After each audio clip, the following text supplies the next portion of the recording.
আলহামদুলিল্লাহি রাব্বিল আলামিন ওয়াসসালাতু ওয়াসসালামু আলা রাসূলিল কারীম ওয়া আলা আলিহি ওয়া আসহাবিহি আজমাইন। সমস্ত প্রশংসা আল্লাহ রাব্বুল আলামিনের, যিনি মানবতার মুক্তির অগ্রদূত হযরত মুহাম্মদ মুস্তাফা সাল্লাল্লাহু আলাইহি ওয়াসাল্লামকে এই পৃথিবীতে প্রেরণ করেছেন। অসংখ্য সশ্রদ্ধ সালাম নিবেদন করছি রাসূলের প্রিয় সহচরবৃন্দ, সাহাবা তাবিঈনদের প্রতি। আজকের এই আলহাজ মরহুম আব্দুল নূর লস্কর মেমোরিয়াল উদয়ন বিদ্যাপীঠের বাৎসরিক সিরাতুন নবী মাহফিলের পরম সম্মানিত সভাপতি আমার নানাজি হযরত মাওলানা শামসুজ্জামান চৌধুরী দামাত বরকাতুহুম,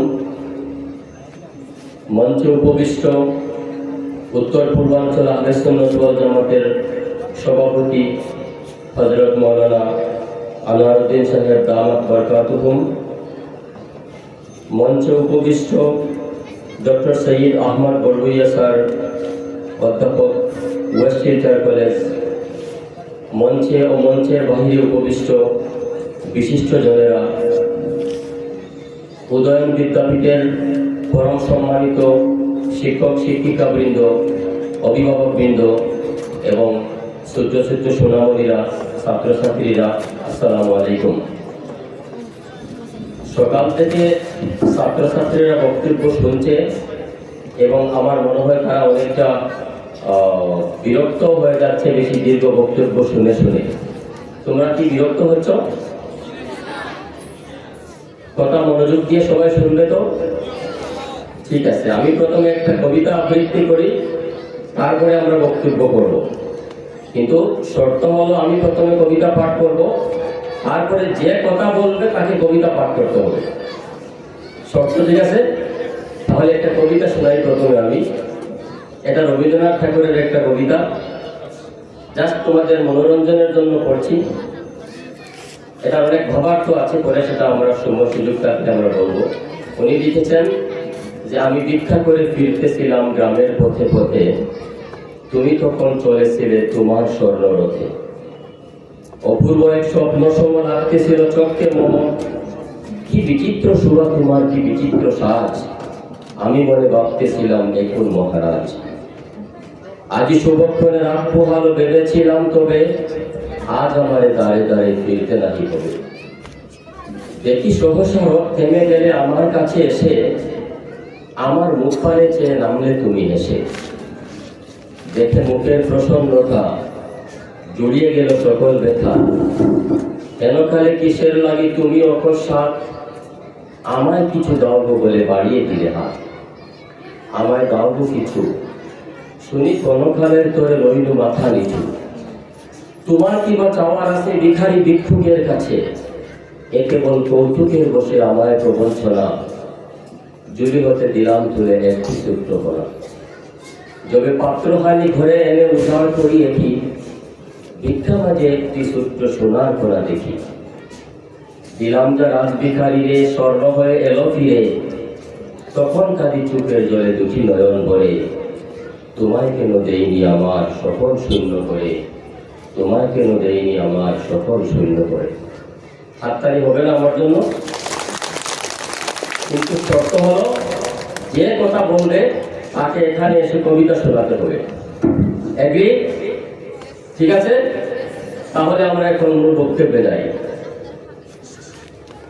আজকে যে শিক্ষা প্রতিষ্ঠানে আমরা সমবেত হয়েছি, আলহাজ আব্দুল নূর লস্কর উদয়ন বিদ্যাপীঠ, এটি তার সিলভার জুবিলি গত বছর উদযাপন করেছে এবং আমাদের অঞ্চলের, আমি যতটুকু জানতে পেরেছি, আমাদের অঞ্চলের প্রথম প্রাইভেট শিক্ষা প্রতিষ্ঠান। পরে 100 বছর, 25টি বছর তারা অতিক্রম করে সিলভার জুবিলি অতিক্রম করে এখন সোনালী জয়ন্তীর দিকে আগ বাড়ছে। এই প্রতিষ্ঠানের জন্য একবার সবাই আমরা হাততালি দিই।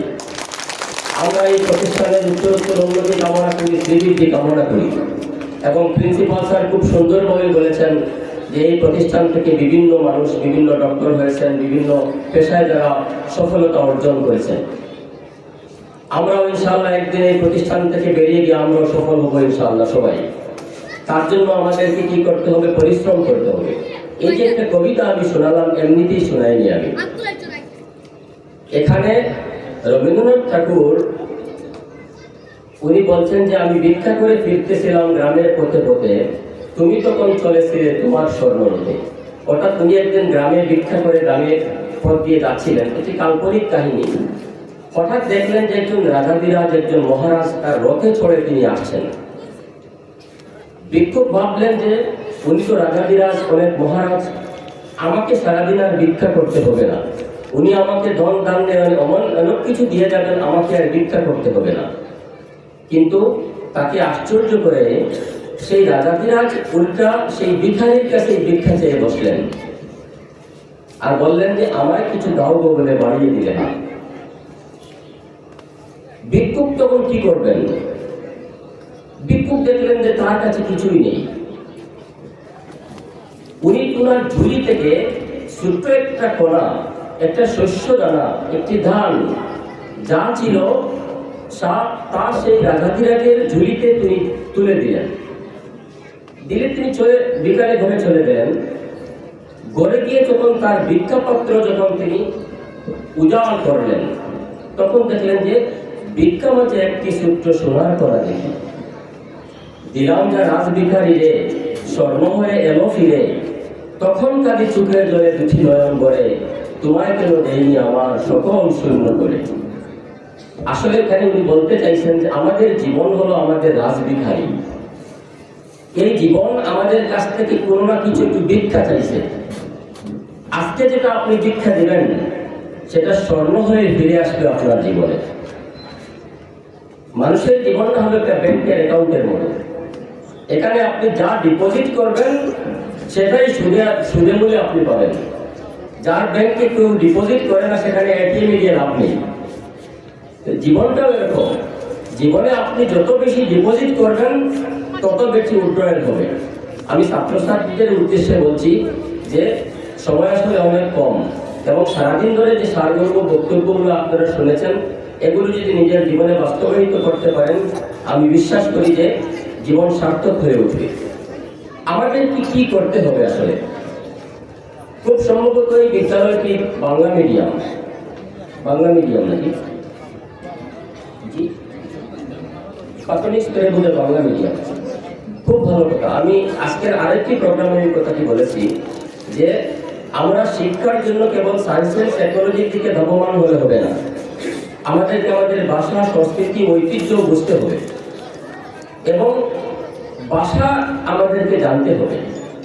অত্যন্ত দুর্ভাগ্যবশত আমরা আগামী দিনে একটি জেনারেশন আমরা পেতে যাচ্ছি যারা বাংলা রিডিং পড়তে জানে না, ইংরাজি খুব ভালো জানে কিন্তু বাংলা সাইনবোর্ড পড়তে পারে না, স্থানীয় সংবাদপত্র তারা পড়তে পারে না। তো এমন যদি একটা শিক্ষিত সমাজ আমরা পাই যারা স্থানীয় সংবাদপত্র পাঠ করতে পারে না, যারা যদি সাইনবোর্ড পড়তে পারে না, তাহলে এখানকার কৃষ্টি সংস্কৃতি, এখানকার ঐতিহ্য, ইতিহাস সম্পর্কে তারা ওয়াকিবহাল থাকবে না। তারা কোনো কর্পোরেট দুনিয়ায় কোনো ভালো স্যালারিতে কাজ করবে, সারাটা জীবন কাজ করবে, কিন্তু ইতিহাস, ঐতিহ্য, সংস্কৃতি সম্পর্কে তারা সচেতন কোনোদিন হতে পারবে না। বিজ্ঞান এবং প্রযুক্তিবিদ্যার যথেষ্ট প্রয়োজনীয়তা আছে, সেটাকে অস্বীকার করার কোনো উপায় নেই, কিন্তু তার সাথে সাথে ভাষা এবং সংস্কৃতি আমাদেরকে শিখতে হবে, বুঝতে হবে, এরকম জানতে হবে আমাদেরকে। এজন্য আমি অনুরোধ করব এই প্রতিষ্ঠান যেভাবে করছে যে প্রাথমিক স্তরে বাংলা মিডিয়াম, মাতৃভাষার মাধ্যমে আমরা প্রাথমিক স্তরে আমরা শিক্ষা দিব। ইংরাজি শিখতেই হবে, ইংরাজির কোনো বিকল্প নেই। আমাদেরকে ভাষা জ্ঞান আয়ত্ত করতে হবে, আহরণ করতে হবে। অত্যন্ত দুর্ভাগ্যের কথা, যারা পড়াশোনা করেননি তাদের কথা না আমি বাদে দিলাম, এমনকি আমাদের শিক্ষিত যারা আছি আমরা সবাই সিলেটির বাইরে অনেকে আমরা কথা বলতে স্বচ্ছন্দ বোধ করি না। আমাদের ইংরাজি ইয়েস নো ভেরি ওয়েল পর্যন্ত সীমাবদ্ধ।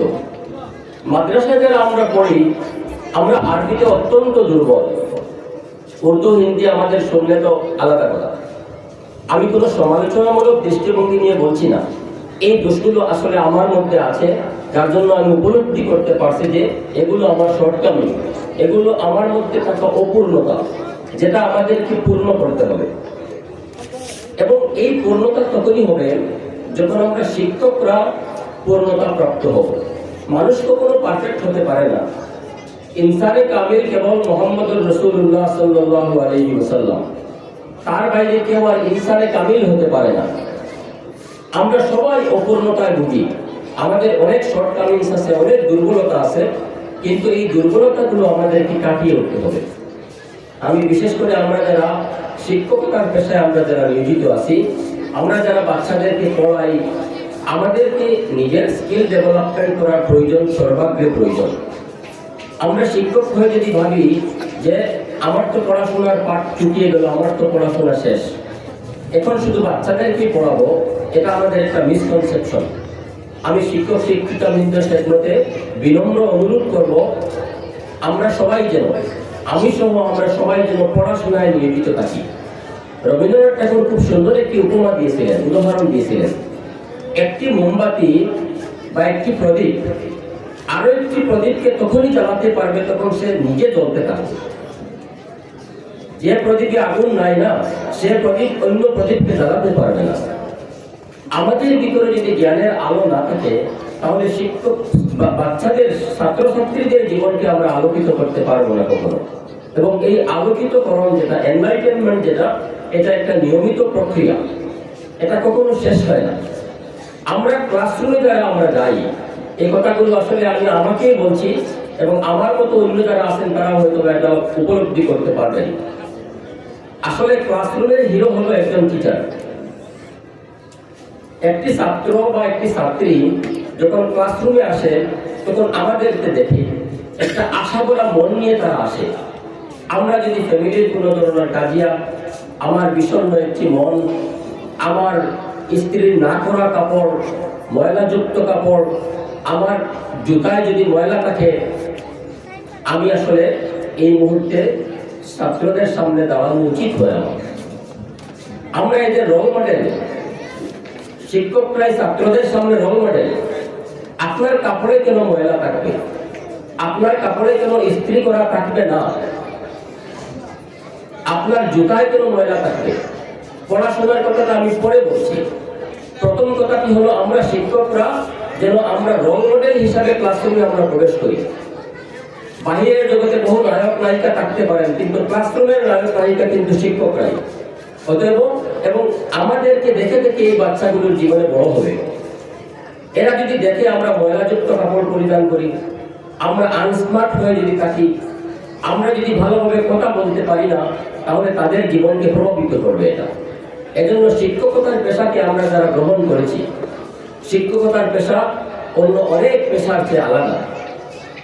টাকা পয়সা কম থাকতে পারে, কিন্তু আপনি জীবনে অনেক সম্মান পাবেন, জীবনকে সমৃদ্ধ করতে পারবেন। টাকাটাই তো জীবনের সবটুকু নয়। এজন্য শিক্ষক শিক্ষিকা বৃন্দের প্রতি আমার অনুরোধ যে ভিতরের কথা আমি ছেড়ে দিলাম, বাহিরের অবয়বটা আমাদের প্রথমে ঠিক হতে হবে। ময়লাযুক্ত কাপড় নিয়ে আমরা যেন ক্লাসরুমে না যাই, আমরা যেন বিদ্যালয়ে না যাই, আমাদের কথাবার্তা, আচার আচরণ সবটুকুতে যেন একটা স্মার্টনেস যাতে পরিলক্ষিত হয়।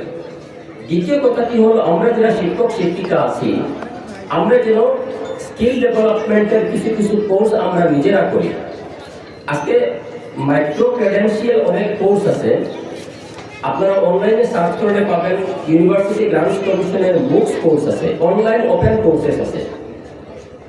স্বয়ং নামে একটা প্ল্যাটফর্ম আছে, স্বয়ং প্রভা নামে একটা টিভি চ্যানেল আছে। এগুলো সরকারি বলছি আমি। অর্থাৎ বর্তমান যেটা নতুন যেটা শিক্ষা পদ্ধতি বা নতুন যেটা শিক্ষা পলিসি সরকার গ্রহণ করেছে, তাতে ধীরে ধীরে আমরা ট্র্যাডিশনাল শিক্ষক বা পঠন পাঠনের উপরিও একটা ব্লেন্ডেড মোড অফ লার্নিং, অর্থাৎ ক্লাসে আমি আমার বাচ্চাদেরকে ফিজিক্যালি পড়াবো, ক্লাসের বাইরে আমি বাচ্চাদেরকে ভিডিও বানিয়ে কখনো পাঠাবো। একটু ভ্যাকেশন হয়ে গেল, ছাত্রদেরকে আমরা যাতে এক্সটেন্ডেড লার্নিং বা এক্সটেন্ডেড একটা ক্লাসরুমে তাদেরকে আমরা জড়িয়ে রাখতে পারি। এরকম না হয় যেন যে ক্লাসরুমে আমি একটা লেকচার দিয়ে চলে গেলাম আর বাচ্চারা ডিটাচড হয়ে গেল না। এজন্য শিক্ষক শিক্ষিকা বৃন্দ যারা আছেন, আপনাদের ক্ষেত্রে আমার বিনীত অনুরোধ, আপনারা ভালো ভিডিও বানাবেন, কন্টেন্ট, অনলাইন কন্টেন্ট সৃষ্টি করুন। ভিডিও বানালে কি হয় জানেন, ভিডিও বানালে ভিডিওগুলো ওপেন অ্যাক্সেস হয়, যে কোনো মানুষ দেখতে পারবে, যার জন্য আমরা অধিক সচেতনতা অবলম্বন করি এগুলো বানাবার সময়। আজকাল তো অনেক সহজ হয়ে গেছে, ক্যামেরার সামনে ফেসবুক লাইভ করে দিলাম, আমি এভাবে বলছি না। আমরা শিক্ষকরা যাতাভাবে ভিডিও বানালেও কিন্তু হবে না, তার গুণগত মান আপনাকে এনশিওর করতে হবে। আজকাল যেটা আর্টিফিশিয়াল ইন্টেলিজেন্স বেরিয়েছে, আর্টিফিশিয়াল ইন্টেলিজেন্সের অনেক টুলস আছে। মানে একটা উদাহরণের জন্য একটা বলছি, অসংখ্য আছে। একটা আছে অ্যাড পাজল। আমার যারা শিক্ষক শিক্ষিকাবৃন্দ আছেন, আপনাদের বিশেষ করে আপনাদের আমি দৃষ্টি আকর্ষণ করছি এখানে। অ্যাড পাজল নামে একটা অনলাইন এআই একটা টুল আছে। আপনি একটা ভিডিও বানিয়ে ভিডিওটাকে আপনি ইন্টারেক্টিভ বানাতে পারেন। মনে করুন 10 মিনিটের একটি ভিডিও আমি বাচ্চাদেরকে দেখালাম, 2 মিনিট পরে তাদেরকে কিছু প্রশ্ন করতে হবে। ভিডিওতে একটা অপশন দেওয়া যাবে যে তাদেরকে একটা প্রশ্ন আপনি পোজ করতে পারবেন। আমার কথার উদ্দেশ্য হলো যে ট্র্যাডিশনাল যেভাবে আমরা পড়াচ্ছি এটা তো ঠিকই আছে, কিন্তু তার উপরেও আমরা অনলাইন লার্নিংটা প্র্যাকটিস করতে হবে। কারণ অনলাইন লার্নিং এ কি হচ্ছে জানেন, আজকাল best of minds R available online. অনেক ভালো ভালো শিক্ষক, অনেক ভালো ভালো অধ্যাপক, তাদের বক্তব্য, তাদের ভিডিও এগুলো অনলাইনে অ্যাভেলেবল আছে।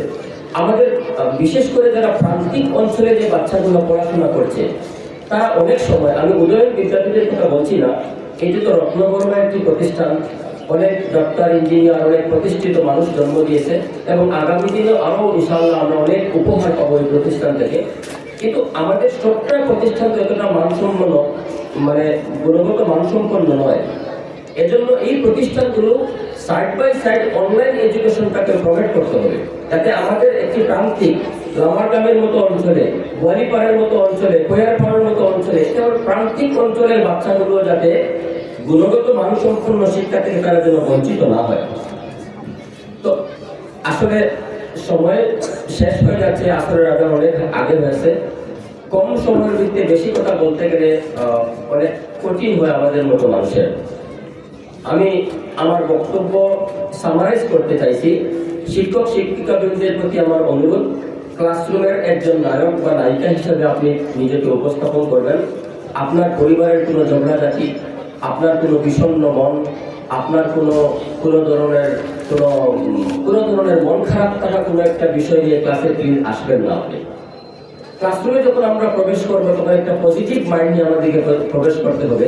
আমার সম্মুখে 40টা 50টা বাচ্চা মুখী আছে, তারা আমার মুখটা পড়ছে, আমার মনের কথাগুলো তারা বুঝতে চেষ্টা করছে। অনেক সময় এরকম হয় যে আমরা আনমনে ক্লাসে ঢুকে যাই। অনেক সময় হয় কি, আমরা টায়ার্ড লাগছে, ক্ষুধা লেগেছে। আপনার যদি টায়ার্ড লাগছে, আপনি রেস্ট নিন। ক্ষুধা লাগলে আপনি কিছু খেয়ে নিন। প্লিজ ক্লাসরুমে আপনি যাতাভাবে আপনি ক্লাসরুমে প্রবেশ করবেন না। লাগলে আপনি ক্লাসটা স্কিপ করে দিন, আজকে ক্লাস নেবেন না আপনি। কিন্তু যখনই আপনি বাচ্চাদের সামনে যাবেন, আপনি একজন রোল মডেল হয়ে নিজেকে উপস্থাপন করুন। বাচ্চাদেরকে বলবো, আমার পরম শ্রদ্ধাভাজন আমার শ্রদ্ধাজি হযরত মাওলানা আনোয়ারউদ্দিন তালুকদার সাহেব, উনি একটি সংস্কৃত শ্লোকের উদ্ধৃতি দিয়েছেন। সংস্কৃত সাহিত্যে অনেক অমূল্য রত্ন আছে, অনেক ভালো ভালো কথা আছে। একটি কথা আছে যে ছাত্রছাত্রীদের উদ্দেশ্যে সেখানে বলা হয়েছে যে কাকো তেষ্টা বক ধ্যান, কাকো তেষ্টা বক ধ্যান। কাক দেখেছো? কাউয়া দেখেছো? কাক যখন কোনো শিকার ধরতে আসে, বারবার টানিয়ে দিলেও সে যায় না, কিন্তু বারবার সে চেষ্টা করতে থাকে। আমাদের কাছে প্রকৃতি থেকে শিখতে হবে আমাদেরকে, না? কাকো চেষ্টা, কাক যেভাবে চেষ্টা করে তুমি সেভাবে চেষ্টা করতে হবে। বক ধ্যান, বক দেখেছো? সাদা বক যে শিকার ধরার আগে কিভাবে ধ্যানমগ্ন হয়। অল্প নিদ্রা। ছাত্রদের একটি কোয়ালিটি হলো যে ঘুম কমাতে হবে। তো ঘুম কমালে তোমরা ছোট মানুষ 6 ঘন্টা অন্তত ঘুমাও। 6 থেকে 8 ঘন্টা পর্যাপ্ত ঘুম যথেষ্ট। 6 থেকে 8 ঘন্টা বাচ্চাদের জন্য একটু বেশি ঘুমালে ভালো, কিন্তু একজন পরিণত মানুষের জন্য 6 থেকে 8 ঘন্টা ঘুম যথেষ্ট। 8 ঘন্টা থেকে বেশি ঘুমালে মানুষ অলস হয়ে যায়, আর 6 ঘন্টা থেকে কম ঘুমালে স্বাস্থ্যের অবনতি হয়। এজন্য আমাদের ঘুমটা হতে হবে 6 থেকে 8 ঘন্টার ভিতরে, তার চেয়ে বেশিও না আর কম না। তো ঘুম কমাতে হবে আমাদেরকে। আর অল্প হারি খাওয়া দাওয়া একটু কম করতে হবে, বুঝতে পারছো? বেশি, বিশেষ করে রাত্রে যদি বেশি খাওয়া দাওয়া করে না, তাহলে ঘুম আসবে। কারণ এই যে পাঠ্য বই যেগুলো প্রিন্টিং করা হয়েছে না, ওগুলো ঘুমের ঔষধ মিশিয়ে দেওয়া আছে। ওগুলো পড়তে বসলে দেখলে ঘুম আসে কিন্তু, বুঝতে পারছো? ওগুলো যখন বানানো হয়েছে না, তখন ঘুমের ঔষধ মিক্স করে ছাপাখানায় ওগুলো বানানো হয়েছে। ঠিক না? ঠিক না? ঠিক ঠিক বলছি আমি। আচ্ছা, আর গৃহত্যাগী, অল্পহারী গৃহত্যাগী, পড়াশোনার জন্য গৃহত্যাগ করতে হবে, হিজরত করতে হবে। এটা আমাদের ইসলামী শাস্ত্রেও আছে। ইলম অর্জনের জন্য এগুলো আপনাকে করতে হবে। তো ছাত্রের জন্য যেগুলো কাকতেষ্টা বকজান, কাকের মতো কি হতে হবে? সচেষ্ট হতে হবে, অধ্যবসায়ী হতে হবে, পরিশ্রমী হতে হবে, আর ধ্যান দিতে হবে। আমি কি বিষয়ে আয়ত্ত করতে চাই সেটা আমাদেরকে ভালোভাবে রপ্ত করতে হবে, কনসেন্ট্রেশন দিতে হবে। বক্তব্য তো অনেক কিছু রাখারই কথা, কিন্তু সময় আমাদেরকে সে সুযোগ দিচ্ছে না। এজন্য আমার বক্তব্য এখানে আমি শেষ করতে চাইছি। আমি আজকের মোহতরম সভাপতি আমার নানাজি এবং আজকের যারা আয়োজক সিরাতুল নবী মহফিলের সবার শুকরিয়া আদায় করছি, আল্লাহ রাব্বুল আলামিনের শুকরিয়া আদায় করছি আমাকে দুশব্দ বলার সুযোগ দেওয়ার জন্য। এবং এই প্রতিষ্ঠানটি উত্তরোত্তর আরো শ্রীবৃদ্ধি হোক, এই প্রতিষ্ঠানটি আমাদের সমাজকে ফুলে আর ফসলে ভরপুর করে দিক সেই কামনা করি, দোয়া করি। এবং সবশেষে আবারও আপনাদেরকে ধন্যবাদ জানিয়ে, বিশেষ করে যে ছেলেমেয়েরা, আমি মেয়েদেরকে বেশি দেখছি, ছেলেরা পড়াশোনা বাদ দিচ্ছে নাকি আমি জানি না, যেখানেই যাই মেয়েরাই বেশি পড়াশোনা করছে, খুব ভালো কথা। কিন্তু ছেলেরা যে পড়াশোনা বাদ দিয়ে দিয়েছে সেটাও কিন্তু খুব ভালো কথা নয়। মাধ্যমিকে এখন 25% ড্রপ আউট হয়ে গেছে। অর্থাৎ 100টা বাচ্চা যদি এলপি স্কুলে অ্যাডমিশন নেয়, মেট্রিক পাস করতে করতে 75টা থেকে যায়। 25% ড্রপ আউট রেট সেকেন্ডারি এডুকেশনে, এবং এই ড্রপ আউট রেটটা ছেলেদের মধ্যে বেশি। যার ফলশ্রুতিতে কি হচ্ছে জানেন, কথা শেষ করতে গিয়ে আরেকটা কথা এসে গেল। যার ফলশ্রুতিতে কি হচ্ছে, আমরা আনস্কিল্ড লেবার প্রডিউস করছি। আমরা একটা সময় আমরা মেঘালয়ের কয়লা খনিতে লেবার যোগান দিতাম, এখন আমরা দক্ষিণ ভারতের যে কর্পোরেট জগতে আমরা লেবার যোগান করছি। এই যেটা লেবার ড্রেনেজ যেটা হচ্ছে, ব্রেন ড্রেন হচ্ছে, এটা একটি সমাজের জন্য অশুভ সংকেত। এটা এদেরকে কমাস কম হায়ার সেকেন্ডারি গার্জিয়ানদেরকে বলছি, বাচ্চা ছেলে বা মেয়েদেরকে খুব কম সময়ে বিয়ে দেবেন না প্লিজ। অন্তত হায়ার সেকেন্ডারি গ্রাজুয়েশন করার পরে বিয়ে দেবেন। আর ছেলেরা যাতে ড্রপ আউট হলেও কমাস কম হায়ার সেকেন্ডারি ফেল করে যাতে ড্রপ আউট হয়, পাস না করলেও চলবে, কমাস কম ফেল করা পর্যন্ত যাতে বাচ্চাটা পড়াশোনা করে। অনেক অভিভাবক আছেন যারা বাচ্চাদের ভবিষ্যতের যে বাচ্চার টাকার প্রতি যাদের লোভ বেশি। আমি খুব স্পষ্টভাবেই কথা বলি, যার গায়ে লাগাতে আমি চাই বলেই তো কথাটা বলছি। আসলে দুঃখ না পেলে আমার কথার অর্থ কি থাকে? অনেক অভিভাবক আছেন যারা টাকার লোভী, এবং টাকার লোভের জন্য বাচ্চাদেরকে বাইরে যাওয়ার সুযোগ করে দেন। এবং বাচ্চার 4-5টা থাকলে অনেক ভালো, বেঙ্গালুরু থেকে অনেক ভালো ইনকাম আসে, এবং কোনো কাজ না করে বৃদ্ধ হওয়ার আগে বৃদ্ধ হয়ে বৃদ্ধ ভাতা পেয়ে সমাজে মাতব্বরি করা যায়। এইটা একটা অশুভ সংকেত, এবং যারা এভাবে করছেন তাদেরকে আমরা নিন্দা জানাচ্ছি। এদের কেউ আমার পরিচিত নন, এজন্য নিন্দা জানাতে আমার অসুবিধা নেই।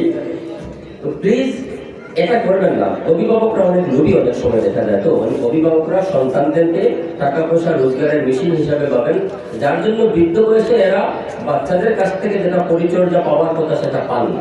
আপনি আপনার বাচ্চাকে সময় মতো পরিচর্যা দেননি, আপনি বৃদ্ধ বয়সে কিভাবে আশা করতে পারেন সে আপনাকে দেখভাল করবে? ব্যতিক্রম সব ক্ষেত্রেই আছে, আমি বিশ্বাস করি। এজন্য বাচ্চা যদি হায়ার সেকেন্ডারির আগে পড়াশোনা বাদ দিয়ে দিচ্ছে, তাহলে সেটা অভিভাবকের দোষ। অভিভাবককে আপনারা দায়ী করবেন, সামাজিকভাবে দায়ী করবেন।